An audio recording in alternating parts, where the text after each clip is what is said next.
Ndabasuhuje yemwe mbahaye n'ikaze shuti mwese bakunze mudahwema gukurikirana amakuru ndetse n'ibiganiro tugenda tubagezaho umunsi ku wundi. Reka nizere ko mumeze neza cyane ndetse n'abatameze neza. Reka mbanze mbaragize Uwiteka akomeze kubitaho, Uwiteka akomeze kubarinda.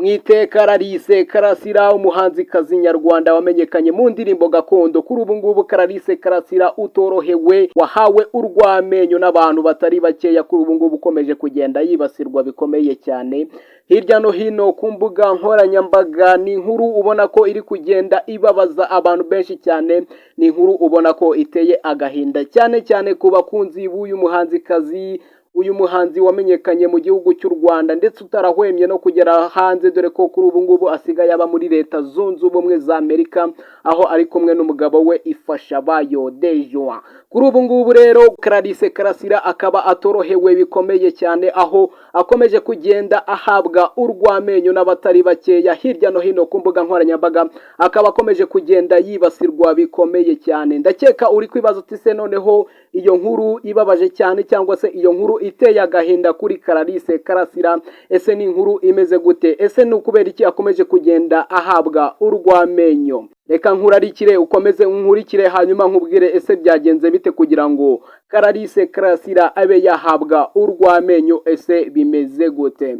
Reka mbanze shimire we wamaze gukora subscribe kugira ngo utazajya ucikwa n'amakuru ndetse n'ibiganiro tugenda tubagezaho umunsi ku wundi. Reka mbanze nibutse nawe utarakora subscribe, ureba munsi gato y'iyi video hanyuma urebe aho handitse subscribe, hanyuma ukandeho, urahita ubona niyo nzogera iri ku ruhande nayo uhita uyikandaho kugira ngo ujye ubona notification uko tuzadushyiraho amakuru ndetse n'ibiganiro tuba tubagezaho umunsi ku wundi. Dore ko iyi ari update TV, aho tugenda tubagezaho amakuru yose, aba ari update yose ukayabona ku buryo bwihuse. Clarisse Karasira ufite umugabo we uba muri Leta Zunze Ubumwe za Amerika, aho bari kubana kuri ubu ngubu.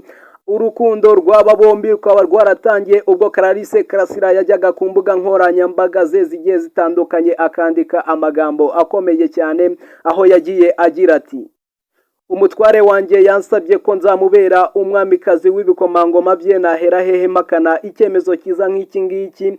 Uyu Clarisse Karasira akaba yarafashe aya magambo agakurikizaho amafoto aho yagaragaraga n'ibyishimo byinshi cyane, aho wabonaga yuko nyine yishimiye umubano wabo uko uzaba wifashe mu minsi izaba iri imbere. Uyu Clarisse Karasira kuri ubu ngubu utamerewe neza cyane, kuri ubu ngubu ukomeje kugenda ahabwa urwamenyo.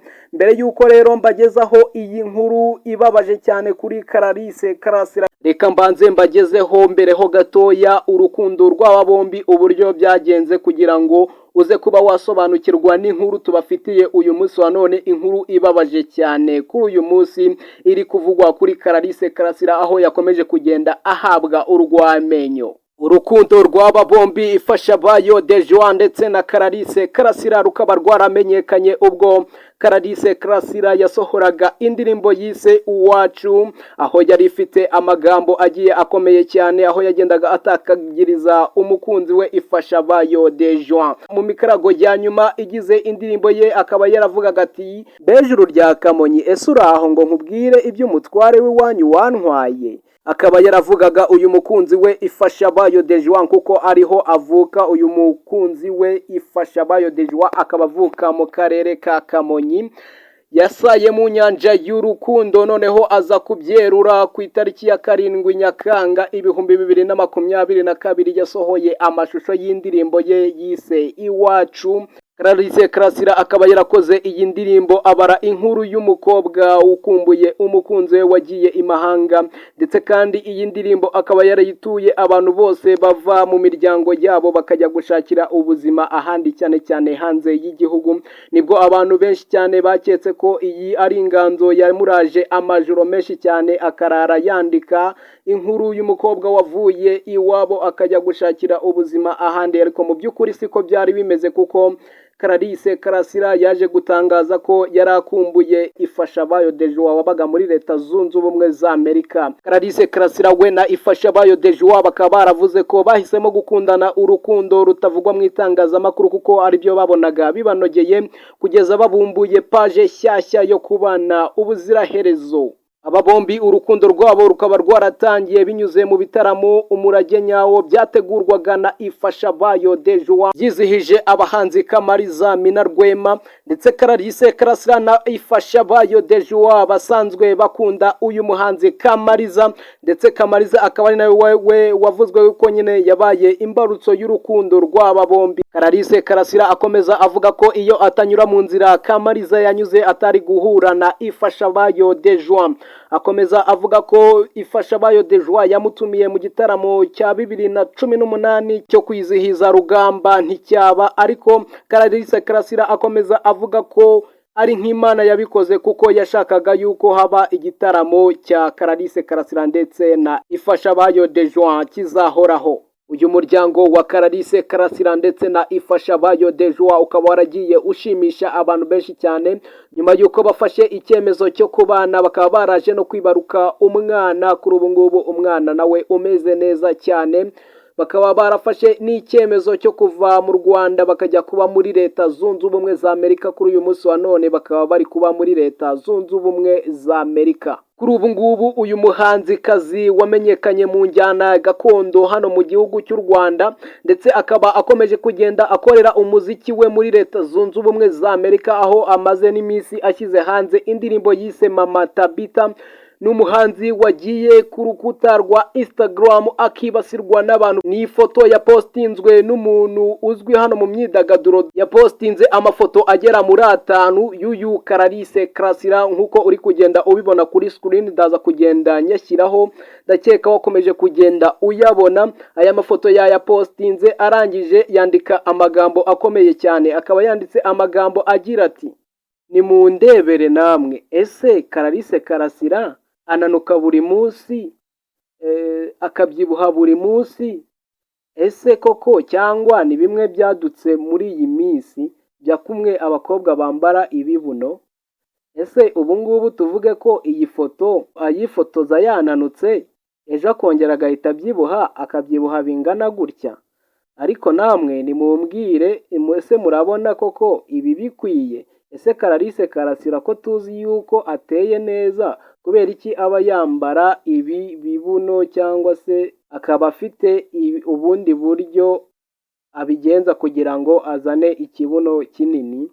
Nyuma y'iyi poste Clarisse Karasira akaba yaje kwibasirwa bikomeye cyane n'abantu benshi cyane, aho bagiye bamuha urwamenyo bavuga ati se noneho Clarisse Karasira nawe asigaye yambara ibibuno, ese ko rimwe agaragara afite amanyo manini ariko ahandi akagaragara nta manyo afite?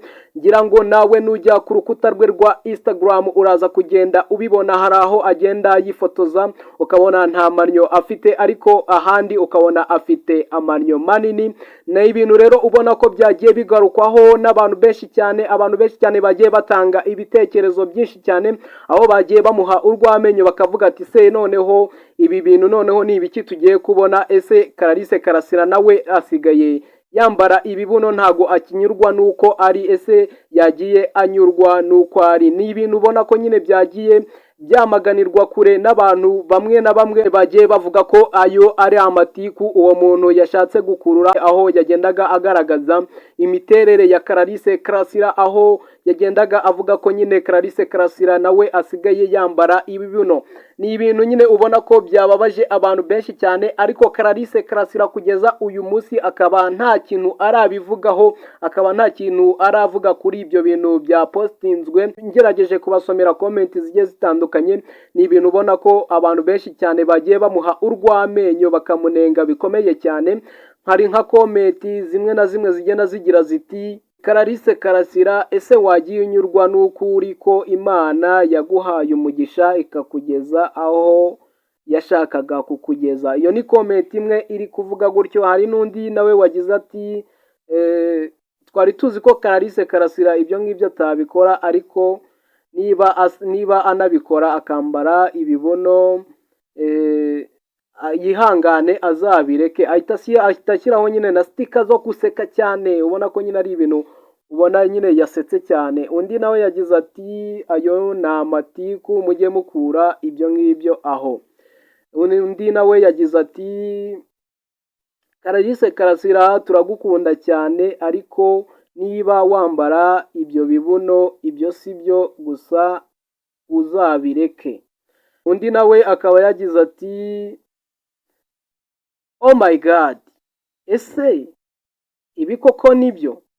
Clarisse Karasira niba abikora yaba ageze kure nawe. Ahita ashyiraho n'udustika two kurira. Undi nawe akaba yagize ati oh my goodness, ibi ni ibiki? Ese Clarisse Karasira nawe yaba yigira nk'abasirey queen kandi tuzi ko ari umwari ukunda umuco. Aha, ahita nawe ashyiraho stika z'udutima. Hanyuma undi nawe yagize ati Clarisse Karasira nubwo bavuga ibiki twebwe ntago tuzareka kugukunda, gusa komeza Imana ikomeze kuguha umugisha mu byo ukora byose. Ni ibitekerezo nyine ubona ko byagiye bitangwa n'abantu benshi bagiye batandukanye, ntabwo twabisoma ngo tuzabirangize, gusa urabona ko nyine comment nyinshi cyane zagiye zimuha urw'amenyo. Ubona ko nyine umuntu wa postinze aya mafoto nyine arimo agaragaza itandukaniro nyine ry'ayo mafoto yose, aho yagiye agaragaza amafoto nyine Clarisse Karasira yambaye ikibuno, cyangwa se nyine ibyo yagiye yita ko nyine Clarisse Karasira ngo yambaye ikibuno. Ni ibintu ubona ko nyine byagiye byakirwa n'abatari bakeya, bakagenda bamuha urw'amenyo, bakagenda bamunenga bikomeye cyane. Gusa urebye nk'uko Clarisse Karasira nyine agiye ateye, ubona ko nyine Clarisse Karasira ateye neza, ahubwo hari igihe yambara imyenda, hari ukuntu nyine umuntu yambara umwenda nyine wawambara ukakugaragaza ukundi kuntu. Hari umwenda wambara ukabona wabyibushye cyane, hari n'umwenda wambara ukabona nyine ntago ubyibushye. Ugereranyije nyine urebye utitaye kuri ibyo ngibyo bapostinze, wabona ko nyine ibyo byose biterwa no kuba nyine Clarisse Karasira ari imyenda aba yambaye nyine ituma bigenda gutyo. Ngayo rero amakuru atari meza yari ari kuvugwa ku muhanzi wamenyekanye mu gihugu cy'u Rwanda kuri ubu ngubu uri kuba muri Leta Zunze Ubumwe za Amerika, Clarisse Karasira. Ayo akaba ari amakuru atari meza twari tubafitiye kuri uyu munsi wa none, aho nyine ubona ko ari ibintu bibabaje cyane kuri uyu muhanzi Clarisse Karasira wakunzwe n'abatari bakeya hano mu gihugu cyacu cy'u Rwanda ndetse no hanze yacyo, ukomeje kugenda wigarurira imitima y'abantu batari bakeya. Ni ibintu nyine ubona ko byababaje abantu benshi, bamwe na bamwe bababaye, abandi nyine bamuha urw'amenyo baraseka cyane. Ubona ko nyine ari ibintu bibabaje cyane. Clarisse Karasira nagira icyo yabivugaho tuzaza hano kugira ngo tubibagezeho byose. Turi hano kugira ngo tubagezeho update zose nk'uko twabibasezeranyije. Nta makuru namwe tuzigera tubona ngo tureke kuyabagezaho 5 kuri 5. Niba utarakora subscribe, reba munsi gato y'iyi video uri kureba, hanyuma urebe aho handitse subscribe, hanyuma ukandeho. Urahita ubona niyo nzogera iri ku ruhande, hanyuma nawe tuyikandaho kugira ngo utazajya ucikwa n'amakuru mashyashya abagezweho hano mu gihugu cyacu cy'u Rwanda ndetse no hanze yacyo. Amakuru yose aba ari update akugereho ku buryo bwihuse. Murakoze cyane, Imana ikomeze ibarinde. Ja bless.